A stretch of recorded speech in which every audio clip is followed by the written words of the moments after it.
सुरंगें जो न जाने कहां जाती थी। तो हमने इस भाग में प्रवेश किया एक कमरे से जो बहुत प्राचीन और विशेष लग रहा था। इसके झरोखे में से गुजरते हुए हमें समझ में आ गया था कि ये किसी राजा साहब के किसी खास आदमी का एक कमरा था। और इस कमरे में एक और गुप्त कमरा, इसके रहस्य को जानने के लिए हमें इसके अंत तक जाना पड़ा। तब समझ में आया कि ये एक टॉयलेट था, यानी कि ये अटैच लैट बाथ का सिस्टम बहुत पहले से ही चालू हो चुका था। इससे बाहर निकलकर हम प्रवेश करते हैं इस चौक पर बनी बावड़ी में, जिस पर हम खड़े हैं। इसी के नीचे वो विशाल बावड़ी थी। लेकिन इसमें अंदर प्रवेश करते समय मेरे साथ कुछ ऐसा होता है जिसे मैं बयां नहीं कर सकता। मानो मेरे शरीर के जितने भी रोंगटे थे सब खड़े होने वाले थे। डर के मारे कहते हैं ना कि हवा खराब होने वाली थी। और उसका कारण था अचानक इस अंधेरे में लाइट का बंद हो जाना। काफी कोशिश करी कैमरामैन ने, लेकिन लाइट नहीं जली। फिर मैंने उससे लाइट ली और उसको ऑन किया। न जाने कौन सी ऐसी शक्ति थी जिससे ये सिस्टम बिगड़ गया। और ये मेरे साथ जीवन में दूसरी बार ऐसा हुआ जब मैं किसी अंधेरे में जा रहा था और लाइट बंद हो गई। क्या आप मानते हैं कि इसके पीछे कोई शक्ति थी? चलो, फिर मैंने देखा इस विशाल बावड़ी को, ऐसी बावड़ी को जिसको मैं निहारता ही रहा। अद्भुत, कैसे बनाई होगी उस समय ये बावड़ी इतनी ऊंचाई पर। इस किले की ऊंचाई तल से 531 फीट है। और सारे किले का जो पानी था जब बरसात होती तो इसी बावड़ी में आता था। इस तरीके से बनाया गया था इस बावड़ी को। और अभी भी इसमें इतना पानी था कि नीचे जाने के लिए सीढ़ियां दिख रही थी, न जाने कितनी गहरी। ये तो हम नहीं नाप पाए, पर लगभग 10 फीट और 15 फीट तक गहरा हमें नजर आ रहा था। और भी यानी कि वाकई में ये बहुत विशाल बावड़ी थी और बहुत ही अद्भुत। मैं बस यहां से जाना नहीं चाहता था, लेकिन वापस निकलकर एक और अद्भुत चीज इंतजार कर रही थी। इस चौक पर बना एक ये छतरी नुमा जगह। समझ नहीं आया कि आखिर ये क्या था। शुरू में तो लगा कि शायद कुछ मंदिर टाइप का रहा हो, लेकिन जैसे जैसे हम पास गए तो समझ में आया कि कुछ न कुछ तो था इसके अंदर जो इसे रहस्यमय बना रहा था।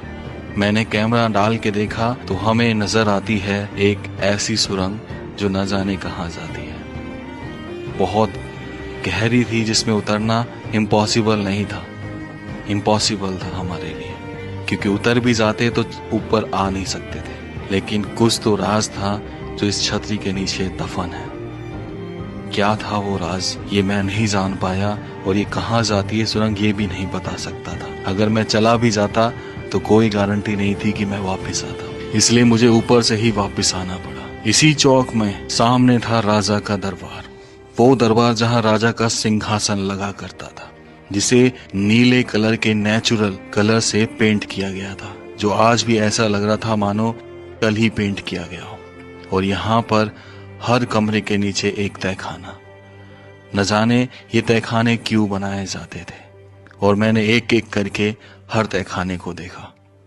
अद्भुत और बेमिसाल, यही कहना चाहूंगा मैं। और रहस्य में, जिसका रहस्य शायद यहाँ के राजा साहब अपने साथ ले गए। और ये वो छतरी थी जहां सिंहासन लगा करता था, और यहीं से इस किले का पीछे का सैन्य बुर्ज दिखा करता था, ताकि नजर रखी जा सके कि पीछे क्या चल रहा है। कोई हमला तो नहीं कर रहा, कोई आक्रमण का प्लान तो नहीं बना रहा। इसी छतरी के ऊपर अभी भी वो पेंटिंग बनी हुई थी, जिसे बनाने में शायद कई दिन लग गए होंगे या कई महीने। बेजोड़ कलाकृति, जिसे देखकर हमारा दिल बहुत खुश हुआ। लेकिन ये तो कुछ भी नहीं था। इसी राजा के सिंहासन से मैं ऐसे खुफिया कमरे में जाता हूँ जब मैं समझ में नहीं आता कि ये हो क्या रहा है। आखिर क्या है इस किले का राज जो राज पे राज बना जा रहा है। एक से दूसरे, दूसरे से तीसरे, और तीसरे से जब मैं चौथे में पहुंचता हूँ तो एंड होता है एक टॉयलेट पर। और वो टॉयलेट जहां से इस जगह के नजारे प्राप्त होते थे। अद्भुत, यानी ये चीज तो था कि बाथरूम उस समय इस तरीके से सेपरेट किए जाते थे कि उन तक पहुंचना थोड़ा कठिन हो। और अब इस किले की उस सुरंग को दिखाता हूं जो यहाँ से आपको साफ नजर आएगी कि इस किले से बाहर निकलने के लिए वो बनाई गई। सबसे पहले मैं दाहिने हाथ पर इस सुरंग को देखने की कोशिश करता हूँ, जो वक्त के थपेड़ों की वजह से मिट्टी से भर चुकी थी। फिर भी न जाने कितनी गहरी थी और क्या था उसके अंदर, ये तो कोई खुदाई करेगा तभी पता चलेगा। उसके बाद इससे निकला तो मैं उस सुरंग के रास्ते धीरे धीरे चलने लगा, देखने के लिए उत्साहित था कि ये कहाँ जाती है। और जैसे मैं पीछे पहुंचा, समझ आया कि जो कहानी हम सुनते आते थे वो अक्सर में कहानी नहीं थी, वो एक सच्चाई थी। ऐसी सच्चाई जिसे हम आज देख रहे थे कि अगर किले पे आक्रमण हो तो एक सुरंग ऐसी भी बनाई जाती थी जो उस किले से, उस शहर से, उस नगर से आपको बाहर निकाल सके। और उसका रास्ता यही था, जो यहां तक तो था, उसके बाद आगे टूट गया। कैसा लगा आपको ये किला, है ना रहस्यमय?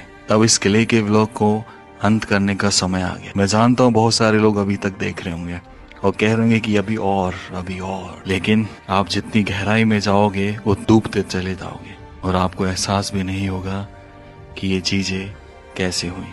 तो राम राम सा सभी को। खंबा गणिसा राजस्थान, मेरा देश मेरा भारत। दोस्तों, मैं जानता हूं कि कई लोग ये वीडियो दोबारा देख रहे होंगे और शायद मुझसे नाराज भी कि क्या सर दोबारा से देवगढ़ के किले की वीडियो डाल दी। तो सबसे पहले मैं उन सभी से माफी चाहता हूँ। एक्चुअल में कुछ दिन पहले एक भाई ने कमेंट किया और उसने मुझे सुझाया कि भैया व्यूज नहीं आ रहे, आपके सबसे ज्यादा व्यूज जो हैं वो इस तरीके की वीडियोस पर हैं, तो आप ऐसे बनाइए। आप मेरे भगवान हो, आप ही मेरे सब कुछ। तो मैंने उस भाई का ध्यान रखकर